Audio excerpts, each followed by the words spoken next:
she really worked together with us today to put something together around how do you jumpstart your job search. You know, it's January after all, it's New Year, new beginning. So she's going to take you through a little bit of a job tune-up. So the only thing I'm going to tell you, we do have a sign-in sheet going around for us, but I'm going to pass around this sheet. And this is if you want to get on Dr. Carey's list for free webinars, to know where her upcoming events are, where she's doing workshops, sign the orange one, okay? So thank you so much for being here. Thank all of you for being here. And take it away. Thank you very much. Good morning, everybody. Because there are some faces that I haven't seen before, I'm going to say a little bit about my background very quickly because this is not a long presentation. I am Rita Carey, and I have extensive experience in this field. I've managed career centers for General Electric, for United Technologies. I've advised on Can-Am career centers and Port Authority of New York. So, you know, when you get older, you get a lot of years of experience, right? Got a lot of years of experience, but what's most important about it is what I learned about it. And I went back to school and got a doctorate in this field. So what I'm going to be talking about today is interesting because I don't usually do a workshop on this topic, but this is the topic I studied and researched when I was in school. But we'll be looking at the research of others as well as we do this today. There is one little problem with the PowerPoint presentation. We cannot get it not to transition. I don't like that. That means it brings in a line at a time, a person at a time. I don't like that, so they'll probably throw me off a little bit. But please bear with us because Adam spent a lot of time, and so did I, and so did Annie, and we can't get this system not to do that. So it will do that. People find it very disturbing, but we're just going to overlook it today, right? Who thinks that, you know, I want to know if there's anybody in the room, if you would show me your hand, who wakes up in the morning and says, oh, great, I get to do job search today. Hands? Have you ever met anybody who said that? No, nobody says that, I guess. I haven't met anybody in all that experience. How many actually, at this point in the search, because I don't know how long you've been in search, feel stuck? A few hands, yeah. There's a stuckiness to it. How are you dealing with that now? What do you do to get past it? Anybody have any thoughts that you could share with the rest of us about what you do to get past that, you know, being stuck?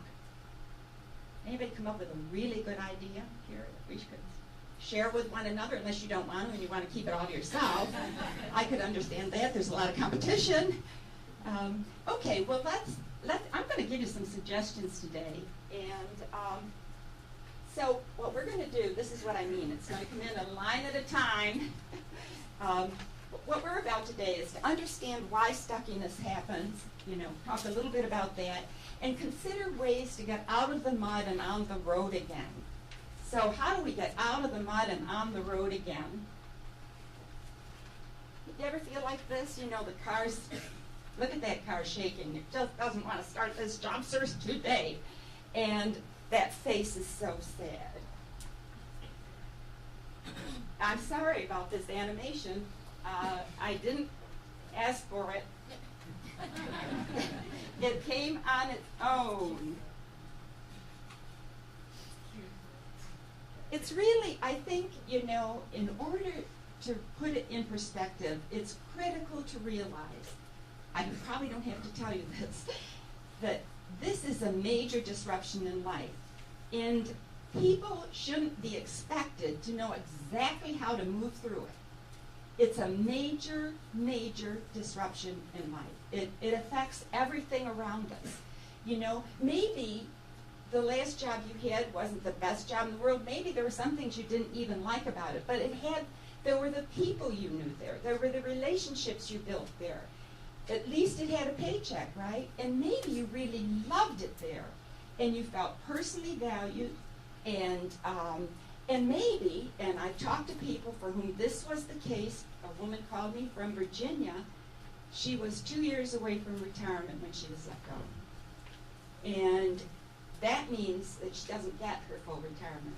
2 years away, 28 years with that organization. So, you know, there's a lot of loss involved in here. for her, that requires a total change of plans. And there's also that identity with the employer. When I was managing the Center for General Electric in Columbia, Maryland, it was interesting to me. We opened a center before the plant closed, so we were able to really meet the people. I got to know everybody on the floor. It was a manufacturing plant. Got to know the managers, got to know the guy who swept the floors. It was wonderful. And because then it made it so much better to work with them. They trusted us as we began to develop ways for them to transition into new jobs. But what I found very interesting was that if you asked one of those people on the floor, the man who swept the floors, if you asked any of them what they did, they said, I work for GE. They didn't say what they did, because it was being with GE that gave them status, and that's what they were proudest of. And that identity with the employer is a real double whammy for some people who have been able to proudly say, I've been with Xerox and I've been with Kodak, or I've been with IBM, or whatever company that made you feel really proud to be connected with them. So that has a major impact on how we perceive what's going on. So this is really the ending, and be talking to you about the stages of transition in a minute. There's the ending. You lose the job. That's the ending of life as you knew it. Then there's a transitional piece in between, and then there's the new beginning. Some of the emotions that are experienced in the ending are things that you see here. Furious with the boss. One thing that people say a lot is, to me anyway, is how could this have happened? Or why didn't I didn't see it coming. I can't tell you how many times a person has said to me, I really didn't think I was going to be affected. I was sure I wasn't, because our project was so important. And yet it happens, right? And so then what happens, you're bewildered. There's a lot of self-doubt. One of the other things that people often talk about, and I really try to pull people away from this, is it was probably something I did. That, there's this little voice inside that says, well, there's still people working there. It was probably something I did. And so that, you may experience that, you may not. There's alienation. I remember a friend of mine in Maryland left her job on her own, by the way, just as the economy trumped. And so she's out there, trying to work it all out in transition. And she said, I can't believe that Helen hasn't called. I can't believe that this one hasn't been in touch with me or sent me an email. So they're, feeling alienated because coworkers don't call. Now, there's a reason for that. If you want to keep in touch with your coworkers, you have to open the door for them, because it's awkward. They don't know what to say. And so you really need to do it. But the feeling is still there, and that's how Sharon felt. Isolation, I'm in this alone. I'm out here now by myself, and others really don't understand. So what about those feelings? One author I know, every time she writes a little chapter, or a little information, she says, what's the best thing to do, what's the worst thing to do at the end of it? So the best thing to do about those feelings that come up is to acknowledge them.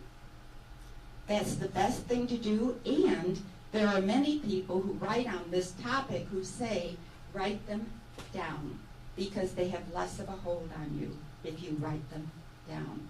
Write every feeling down that you're experiencing.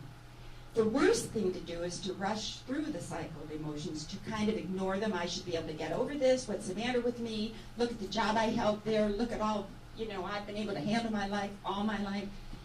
Don't rush through it. You don't have to wish them upon yourself. Don't invite them in.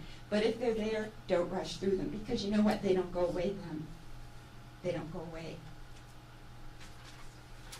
There are three phases of a transition. There's the ending, and that's, the loss of a job. Then there's what William Bridges calls the neutral zone. I've never particularly liked calling it that, because it sounds like it's smooth, and it's not. It's a disruptive time in our lives. And then there's the new beginning. And that's, when you've come through the transition and you have a new start, whatever that new start is going to be.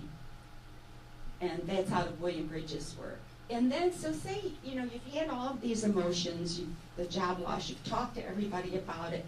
In fact, it's not uncommon in the beginning to whine a lot, and after a while, nobody wants to talk to us. Because we've got to unload it. My gosh, there's so much emotion there. And so that's really, now we've got sound. This is going to make it more fun, maybe. Awkwardness, there's an uncertainty, there's an ambivalence. I don't really know what I should do next. I thought I was good at X, Y, Z, but here I am out. I don't know how good I am. And what skills don't I have that somebody else has? And where do I fit in all of this? Isolation. It can feel, after a while, very isolating. I don't know if that's been your experience.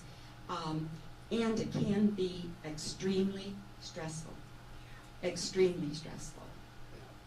So then you get through that part, and now you've gone to Rochester Works. They've got you in their programs. You're taking their workshops. Oh my gosh, look at this resume. Isn't this great? With the help of everybody there, I built this achievements-based resume. You know what? I've got the tools, the methods, and group support, and there's like a little high that comes, there's a peak up now in the emotional level, and then comes the slump. Applications, no interviews. We send out, somebody was being interviewed on NPR yesterday afternoon in another state, and he said he had sent out 600 applications, and I think he had 12 interviews, but he still didn't have an offer. So we send out our applications, and nobody calls us. Not only don't they set up an interview with us, they don't have the courtesy to let us know they got our resume. Oh my gosh. Interviews, we get interviews, maybe we even get second interviews, and we don't get an offer. It begins to get harder and harder to see opportunities, even if they're there.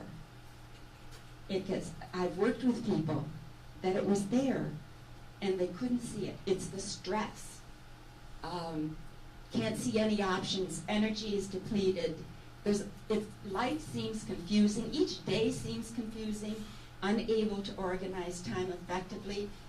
I'm not going to ask you to show your hands. Probably nobody in this room ever experienced any of these. Is that right? Yeah, right. They go with the territory. It isn't you. Don't blame yourself.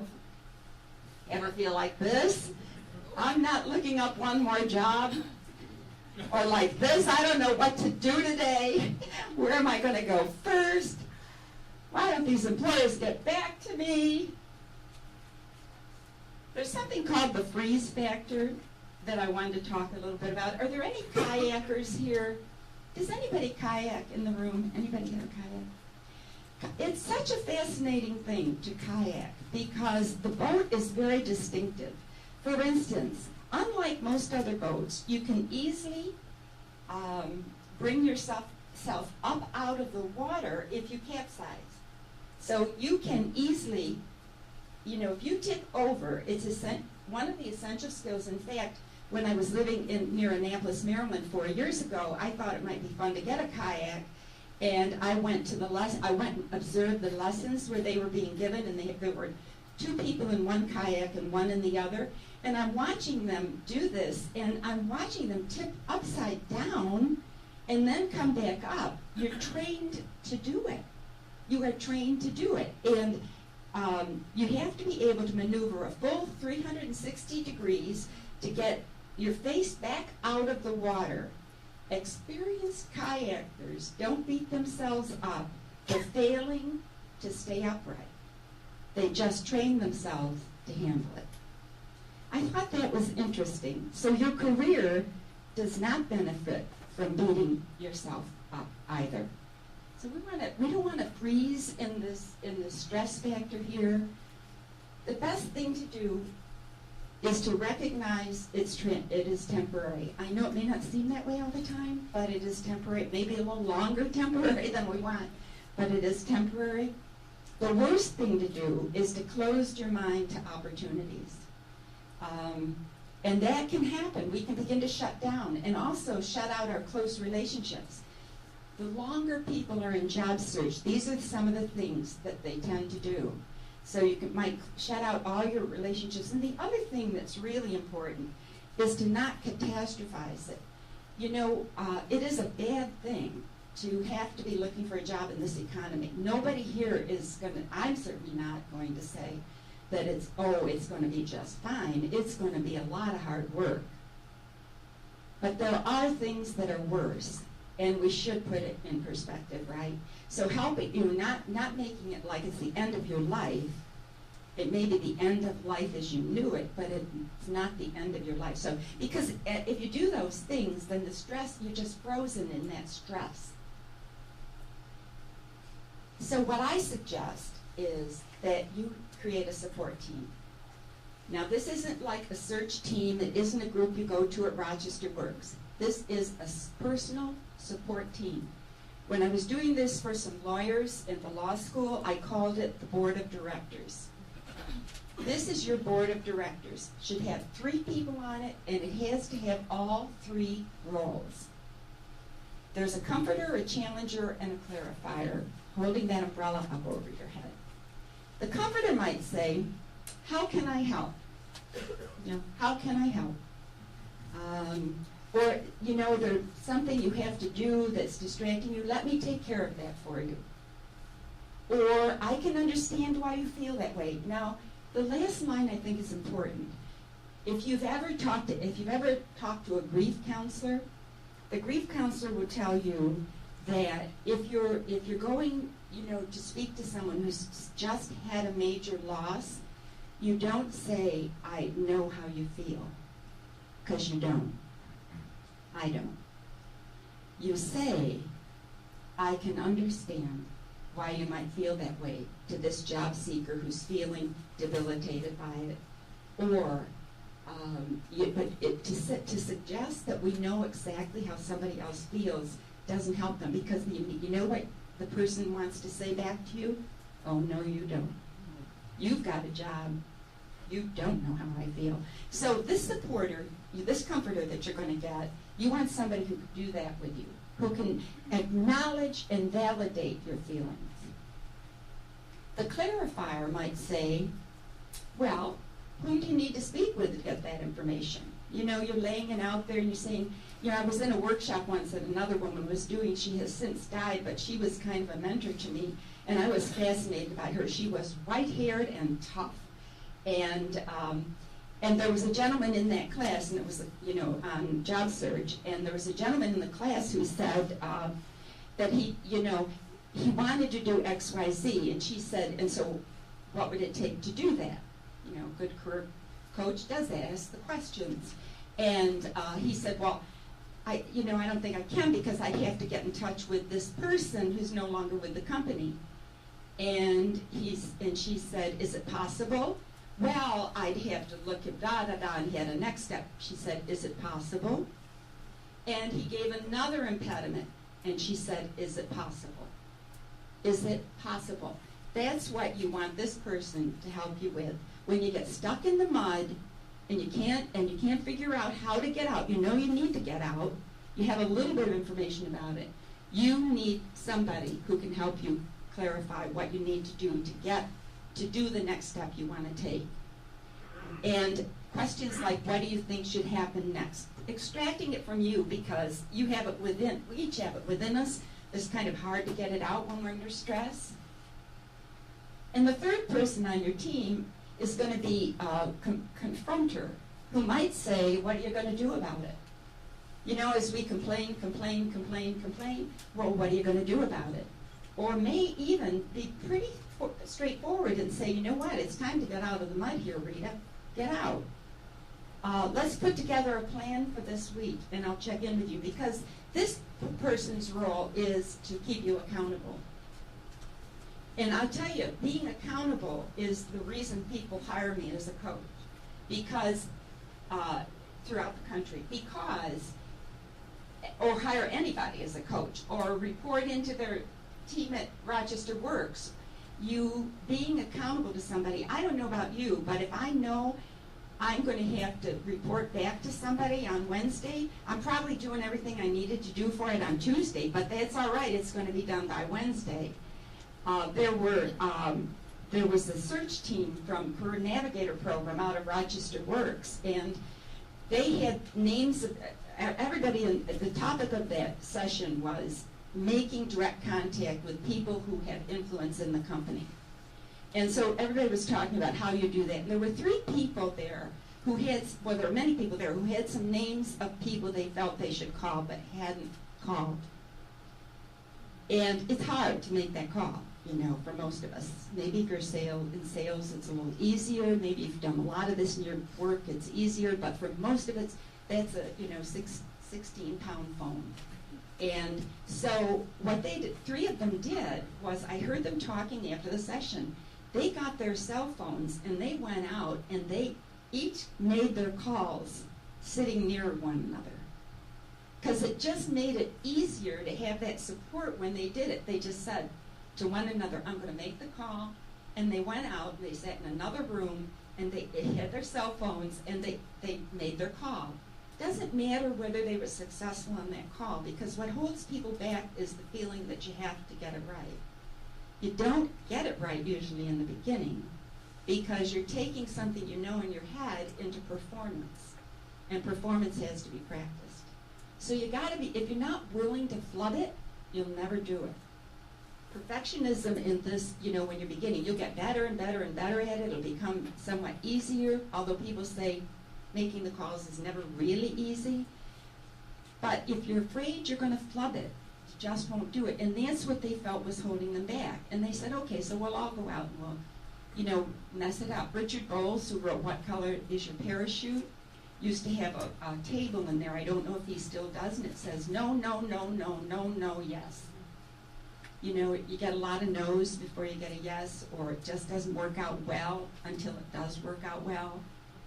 That's just the way it is. So this person is going to help you keep going. So where do you get stuck? What I thought as I was preparing this would be helpful to me to know what part of the search kind of gets people stuck. And so would anybody offer some suggestions on or some ideas about where it is that you get stuck? Colleen, thank you. Making the phone call. Making the phone calls, yeah. What is it about it, Colleen? I sometimes don't know what to say. I don't know how they're going to react. I don't know how I'm going to react. Sometimes I just don't have enough courage. Sometimes I just feel like maybe I should just do it, but you just never know. Okay, making the phone call. What else? Yes. Confusing websites. Confusing websites? Yeah, could you say more about that?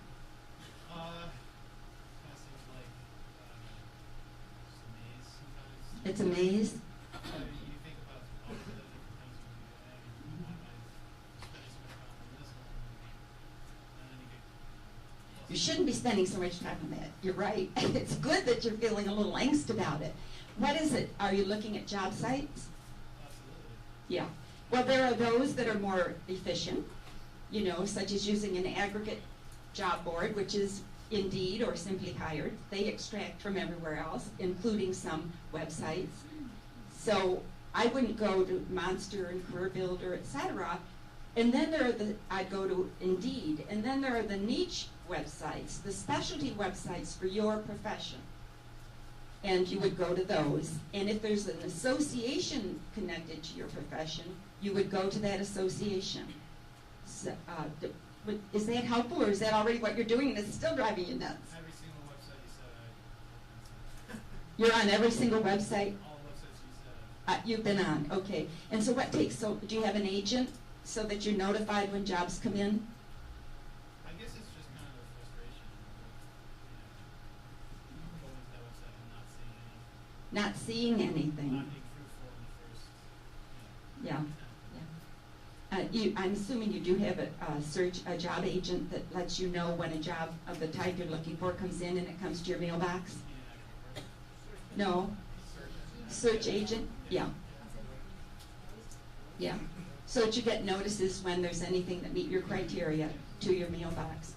Well, you're right to have, I mean, I think, you know, not going on and not finding anything is really frustrating. But you're also right on when you say it's frustrating to spend so much time on it. And personally, it should be at night. Or it should be so early in the morning that you couldn't be out. Because it shouldn't substitute for time out talking to people. It shouldn't substitute for that. Yeah. People say it's so easy, but it's like, my dad says, well, when I was your age, phone call or chat and handshake, you got the internet. I'm like, it's not that easy. You got the interview that way? The internet, you have the internet. Yeah. Oh, and he's saying, so it should be even easier for you, right? Well, I'm not, we don't have time to go into this, all of this right now, but it well, no, it's a great question, or a great comment. What I just want to mention is that it's a lot today about finding you, so make sure you're social networking. You know, you've got a good social media presence on LinkedIn that has a brand for you, because recruiters are using keywords to find people. So that's the other side of it, right? Yes. I also got frustrated with getting lost in the black hole, and I get stuck in the follow-up. Like you put yourself out there, and you know there's someone you could call if you looked on the website, but you just getting there and saying, okay, I've submitted my information. What do you think? When can we meet? And getting that conversation going proves difficult for me. That's a really good point. What she said is, you know, following up, just making that phone call, getting it going is really difficult. Because this is a very short presentation today, I didn't include this, but part of what I do with this is there's a lot of research about practicing. And if you have a script, in fact, there used to be videos showing this, practice that call. Practice it, practice it, practice it, because I don't know about, I mean, even then you might not come out with it just the way you wish you had, but you'll come out with it a lot better than you will if you just pick up the phone. And it is not uncommon for people to actually have a script in front of them. Interestingly enough, it doesn't usually sound like you're reading, but if you're worried about that, you can just put down what you want to make sure you cover. The person's name, so you don't draw a blank when you're calling, etc. So, but practicing that really makes a difference. The improvement's incredible. What would you do to improve your prospects if you knew you couldn't fail? What one thing would, and this is, anyone, what one thing would you do to improve your prospects? Think about that for a minute. I wanted to get something out for you. And if you knew you couldn't fail, this is going to be a success, so what would you do? I have Hershey's Kisses for anybody who answers questions. We have a few here. Come up and get yours later, because I bet I won't throw it at, I'll probably hit somebody in the face. Okay. What would you do? What? Yes, way in the back here. Ask for the job. Ask for a job. If you can't fail. If you couldn't fail, you'd ask, who would you ask? Hiring manager? You'd ask the hiring manager for a job if you knew you couldn't fail. All right, it's the fear of failure that keeps us from doing it. Do you know a hiring manager you'd like to talk to? Do you? Yeah. Could you do it? Yeah. Well, that's a good question to ask yourself. Well, if I knew I could, because it's our fear of failing that keeps us from doing so much. But what would you do? Because whatever comes up for you is probably what you need to do when you think about that question. So what is the story you tell yourself? Is it that there are so many people applying, I'm not going to stand a chance? What's going on in your head? Nobody wants me because or I'll mess up if I do this. Well, all this career stuff they talk about, LinkedIn and all this stuff, that doesn't really work. That doesn't work. And I can't do that. I'm not good at calling people. I'm not good at speaking. I'm not good at representing myself. Any of those thoughts go through anybody's mind here? All of them, maybe? Yeah, way in the back. We've got a hand up.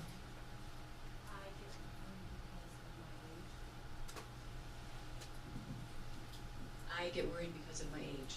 Get worried because of your age.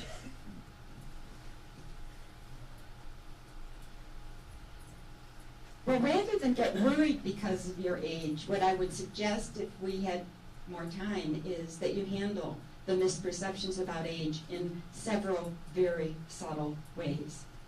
And get past the perception that the other person has, because it's really about that. It's really about, can you do the job? Will you stay if something else comes along that you like more? Are you too close to retirement and settling in so you're not going to add value to our company? Are you competent with technology? The perceptions are that you're not any of those, that you're going to be coasting because you're going to want to retire in a few years, that you're not going to have any new ideas, that you're not current and contemporary, or that you might take this job, which is less than you had before, but you're only going to stick around until a better one comes, or you're not going to fit in with the younger work staff, or you're not going to be able to take orders from a younger supervisor. You're going to come in here and tell us how you did it at Xerox. We don't want to hear it. So they're worried about a lot of things that, and they're all bundled up in you, and it's not fair. So what you have to do is, if none of those is true for you, that's what you have to demonstrate. And there are a number of different ways you do that. But I understand it. Anything else? What are the ways? What are the ways? Well, that's a separate 50-plus workshop. And it goes 2 hours, so I don't think we better do it right now. But there are stories we tell. I don't know about you, but I know I have my stories. I'm not really good at that.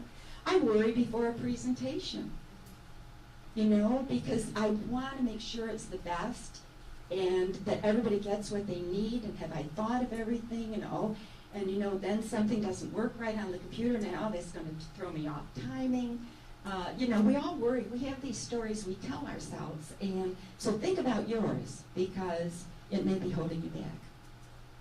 4 questions and a turnaround about those stories. If you ask every time, you come up with, so if I'm one-on-one with somebody, and that person, and we're talking about, well, this would be a good thing to do, and they come up with their story about it that's keeping them from doing it, I say, is it true? Can you absolutely know it's true? How do you react when you believe it? And who would you be without that thought? This is based on the work of Byron Katie.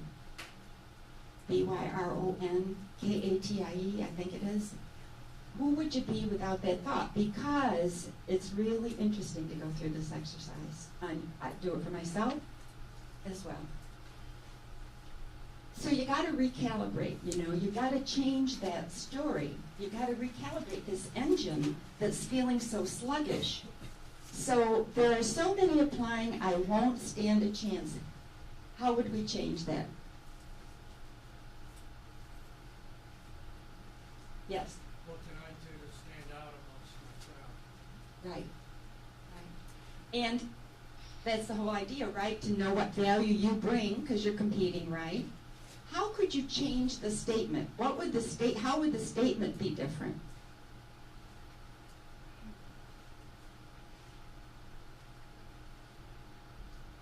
It could be there are so many applying, and I stand just as good a chance as anybody else. Or there are many applying, and I'm going to be right in there with them. It's not changing the truth, right? You can't change the truth. But how you look at that and how you allow it to govern what you do. So nobody wants me because I just substitute for something for that. People are going to want me because of.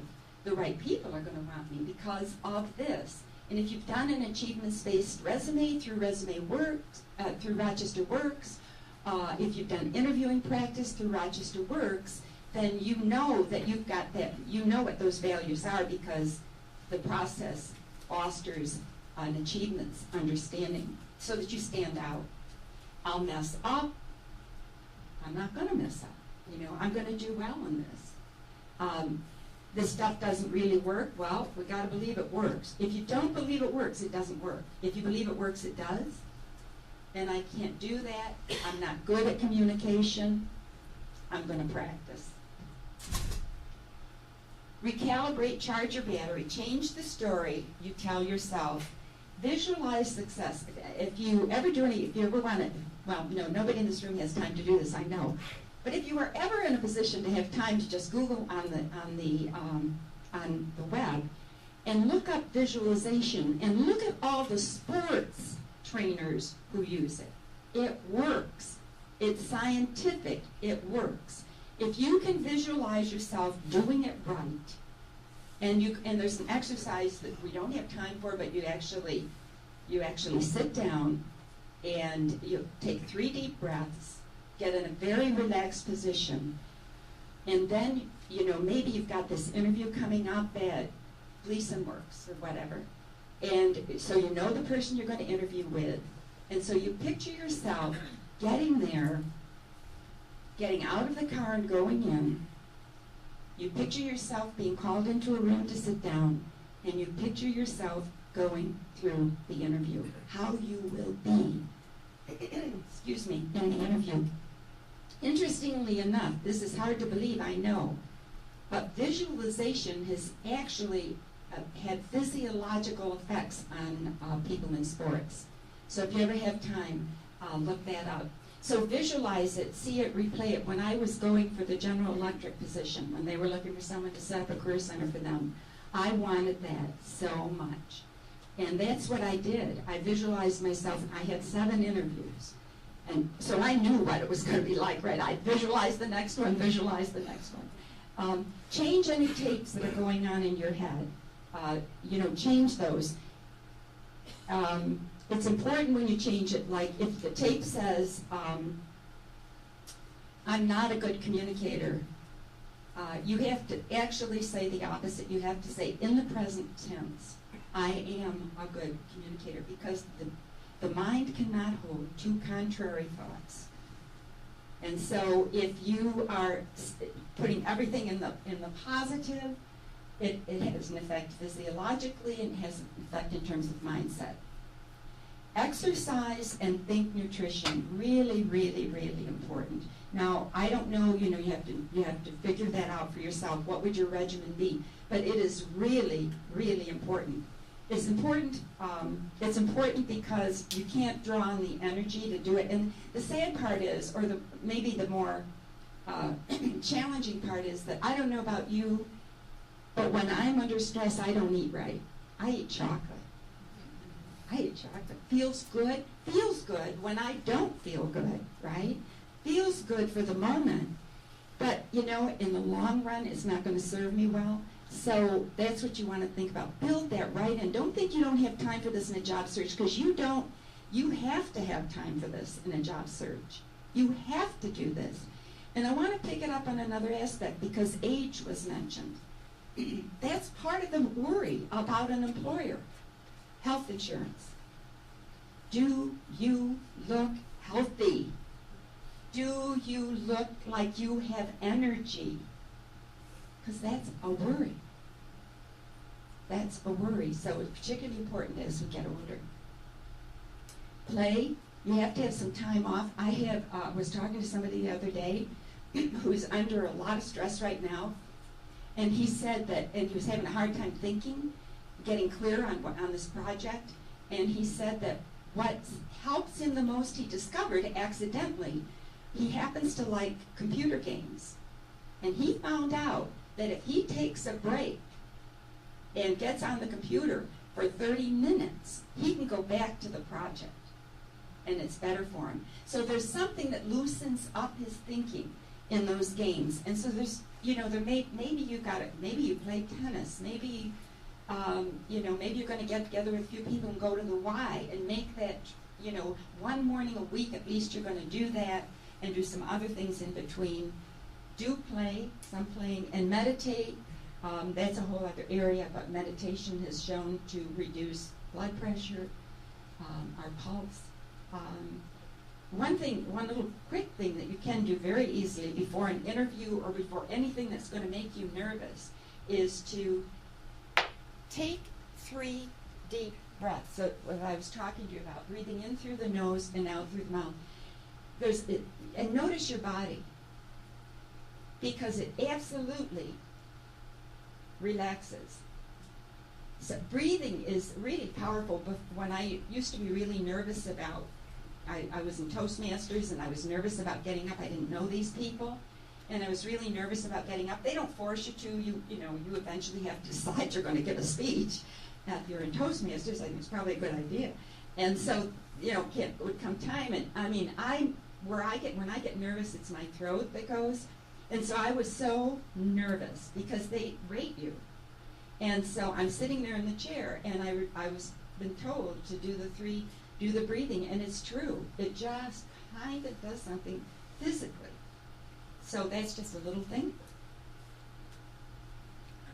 As your wheels spin and you seem to be moving out of the mud, notice the voice that gets louder and louder. And what that's about, I want to talk a little bit about that.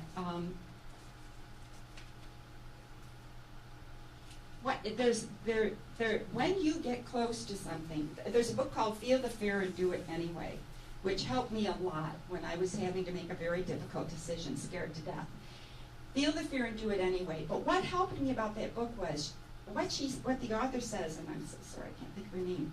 What the author says is that, or what I got out of it was, you know what? There are no guarantees. I was looking for a guarantee that if I made that decision, everything would turn out right. This wouldn't happen, and this wouldn't happen. Because they were all possibilities. And there are no guarantees. And what I took from that book was, if you really want to do it, you feel the fear and do it anyway. So, the fear is not going to go away. If you wait for the fear to go away and get comfortable to do the things that are uncomfortable, you will never do them. Because if they're uncomfortable, they're uncomfortable. And so what I got out of that was, okay, I'm just going to have to be worried. I'm going to have to recognize that there's some risk here, and I'm not totally unafraid, but I want to do this. I'm going to do it. And what helped me to do that was something else I got out of the book. If this happens, and this happens, I'll handle it. I'll handle it. Because I couldn't guarantee that it wouldn't happen. That was the risk. But I could realize that in my lifetime I had handled other things. So I'll handle it. You'll handle it. That voice that comes on, that starts telling you you shouldn't really, you don't want to contact that company. They're never going to want to talk to you. All the negative stuff comes on usually when you get very close to doing something positive. There's a book out called Taming the Gremlin, and if I didn't know I was going to have to walk so far in the parking lot, I was going to bring in a bunch of books, and I decided I don't think I'll do that. But it's called Taming the Gremlin by Richard Carson, and he calls that voice the gremlin. But I was at several workshops with a man who was a psychologist in Annapolis, and he talked about this, and he called these tapes. He said, this voice that comes on, I don't know about you, maybe it's not true for you, but it's true for many of us. There are a lot of negative voices inside. And he said those are tapes, and they start out throughout our lives, and somehow these tapes will play every time we're close to doing something that has some risk involved. And so the tapes may be, Rita, you can't do that. What makes you think you can do that? Or Rita, whatever it is. And he said, this really struck me because it made sense to me. He said, you cannot tape over those tapes. You cannot tape over the tapes. You have to make new ones. So you have to have a new script. What is that voice saying as you get close to doing something that's a little risky? And is that the truth? And do you actually know it to be true? Change your message. I represent myself well, rather than, oh, they're not going to want me. I have the skills to overcome challenges. I do not let fear keep me from working toward my goal. It has to be said in the present tense. It cannot be, well, I'll represent myself well. It has to be, I do represent myself well. It has to be, I do have the skills to overcome the challenges. because again, the mind can't hold two contrary views. Keep the engine running. Treat the job search as a project. If you've ever done project management, if you've raised children, whatever, you've done project management in one way or another in your lives. Treat it as a project. Be aware of the methods you're using and the time you're taking and where that time is going. That's one thing I think is critical. Track your activities. Track everything you do. You can go to jibberjobber.com and get a tracking sheet from Jason Alba. I've got one. If you email me, I'll send you one. You want to track everything you're doing for a lot of good reasons. People who track have shorter job searches.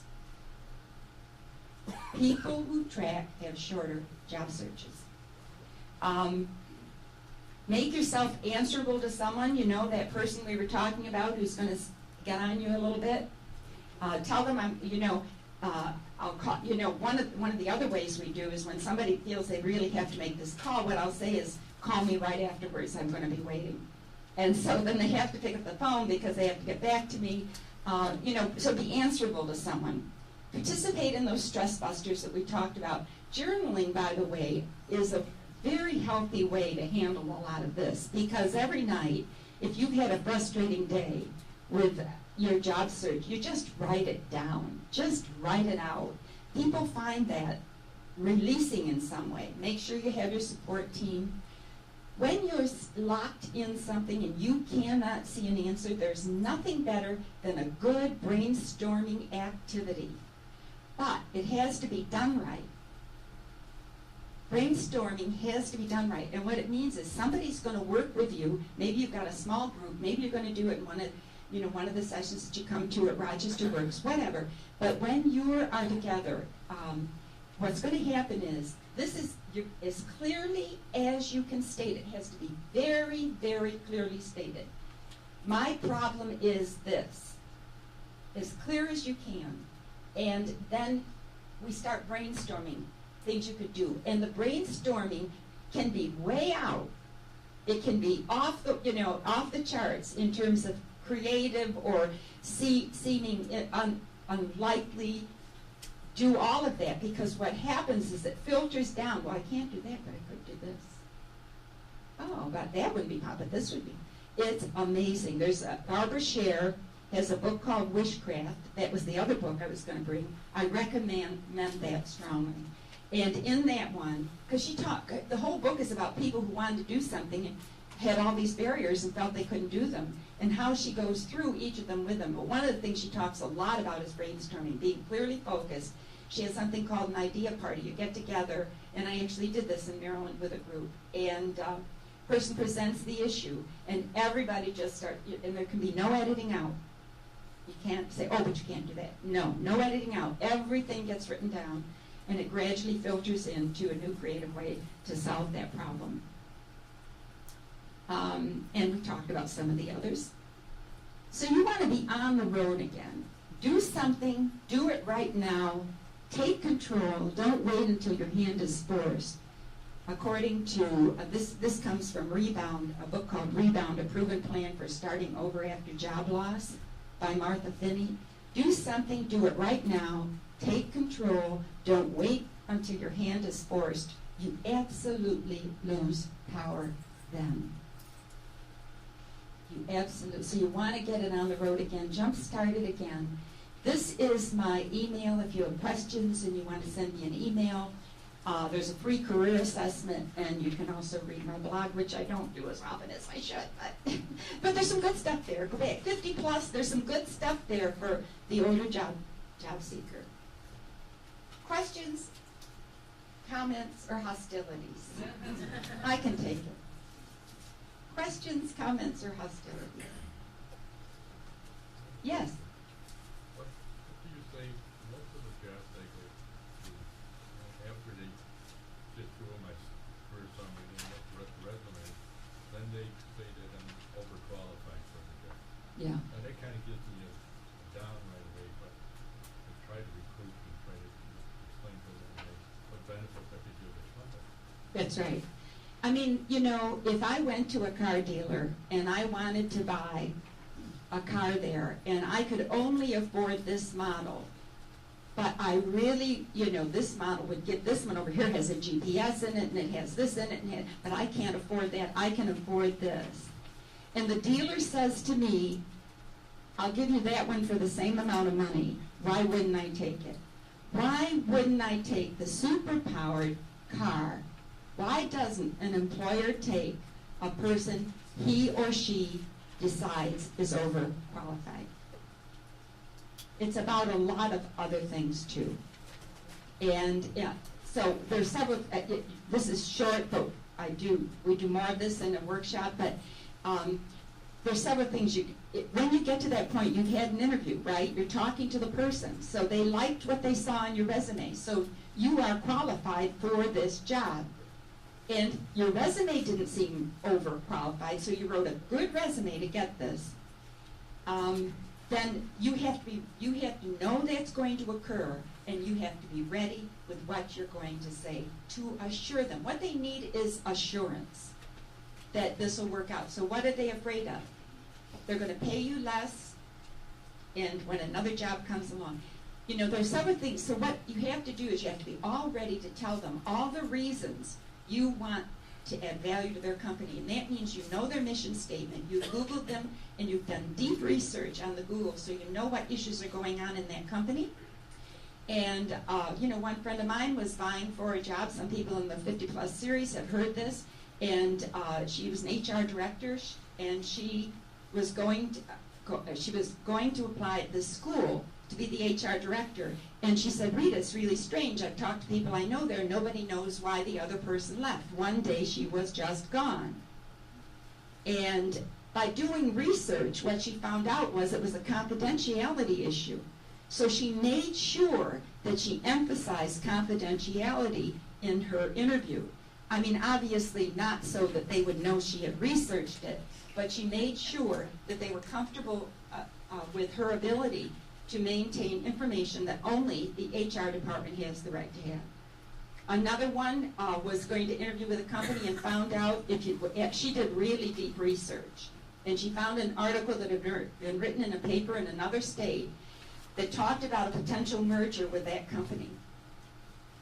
And so she said, Rita, my resume, you've seen my resume, it doesn't even have anything about the time I worked for X and X, and we did that merger and how well that turned out. And I said, it doesn't, so you better get it on there. So she totally revamped her resume and showed an accomplishment. The customer satisfaction index 6 months into that merger was higher than is typical in the industries. So that was important. What you emphasize is the more you know about the company, the more you can say it.